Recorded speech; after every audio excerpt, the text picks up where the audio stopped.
జగిత్యాల జిల్లా మెట్పల్లి పట్టణంలోని పాత బస్టాండ్ వద్ద విశ్వ హిందూ పరిషత్ ఆధ్వర్యంలో పాకిస్తాన్ దిష్టిబొమ్మ దహనం చేశారు. ఈ సందర్భంగా పలువురు మాట్లాడుతూ పాకిస్తాన్ ముష్కరులు చేసిన ఈ మారణకాండని తీవ్రంగా ఖండిస్తున్నామన్నారు.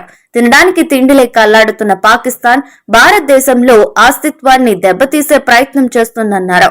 జగిత్యాల కోరుట్ల నియోజకవర్గాలలో ఐఎస్ఐ బంగ్లాదేశ్ కు చెందిన పౌరులు నివసించినట్లయితే ప్రభుత్వానికి సమాచారం చేరవేయాలని అన్నారు. మోదీ ప్రభుత్వానికి ముస్లిం దేశాలు సపోర్ట్ చేస్తుండటం ఇష్టం లేక పాకిస్తాన్ ఇలాంటి దుశ్చర్యలకు పాల్పడుతుందని, మోదీ త్వరలో సరైన సమాధానం చెప్తారని ఆశిస్తున్నామని ఆశాభావం వ్యక్తం చేశారు.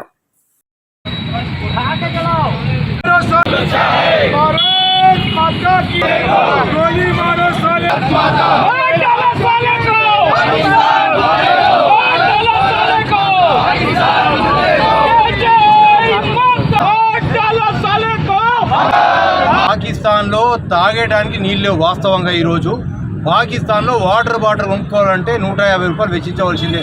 పాల ప్యాకెట్ 300 రూపాయలు. తినడానికి తిండి లేదు. ఒక్క టెర్రరిస్ట్ వస్తే వాళ్ళ దగ్గర ఏమీ లేదు. వాళ్ళు ఏదైతే చేయదలుచుకున్నారో మన మోడీ ప్రభుత్వాన్ని, మన భారత ప్రభుత్వాన్ని అస్థిరపరిస్తే, ఏదో అల్లకల్లోలం చేస్తే భారతదేశం అనేది ప్రపంచంలో అగ్రగామి దేశంగా వెలుగొందబోతుంది. దీని ఇలా ఉంటే చాలా కష్టమవుతుందని చెప్పి పాకిస్తాన్ టెర్రరిస్టులు, పాకిస్తాన్ గవర్నమెంటు ఇద్దరు కలిసి మన భారతీయ అస్తిత్వాన్ని పాడు చేద్దామనే దురుద్దేశంతో ఇలాంటి చర్యలు పాల్పడుతున్నారు.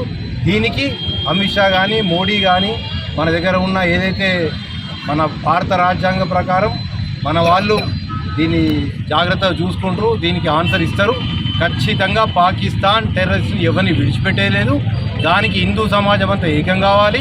కుల మత భేదాలు అందరికీ ఏదైతే మనం కులం అనుకుంటున్నామో, మతం అనుకుంటున్నామో, కొట్లాడుతున్నామో అదంతా మానేసి హిందువులారా ఏకం కండి, హిందూ సామ్రాజ్యాన్ని నిలబెట్టవలసిందే.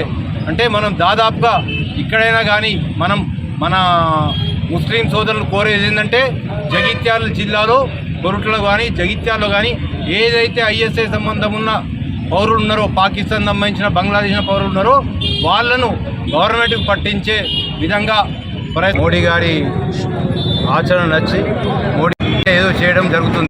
అంటే ఏవైతే ఇస్లామిక్ కంట్రీస్ ఉన్నాయో భారతదేశానికి సపోర్ట్గా ఉందామనుకుంటున్నారు. పాకిస్తాన్ ఏమో ఇస్లామిక్ కంట్రీస్ను సపోర్ట్ చేయొద్దు భారతదేశానికి అనేది ఒక ఆలోచనతోటి ఇటువంటి దౌర్భాగ్య పరిస్థితి తీసుకొస్తారు. కానీ